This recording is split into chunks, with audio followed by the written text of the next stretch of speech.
Lily beauty soap, যার anti ageing গুণ তারুণ্য ধরে রেখে ত্বকে করে উজ্জ্বল। তারুণ্যময় উজ্জ্বল ত্বকের জন্য রিমার্ক।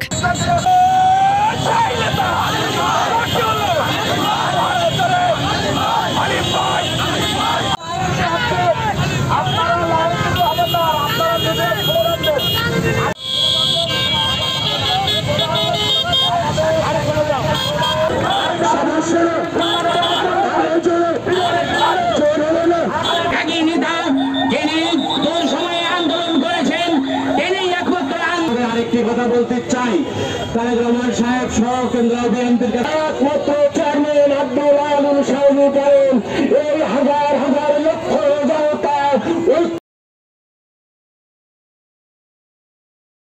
লিলি বিউটি সোপ, যার অ্যান্টি এজিং গুণ তারুণ্য ধরে রেখে ত্বকে করে উজ্জ্বল। তারুণ্যময় উজ্জ্বল ত্বকের জন্য রিমার্ক।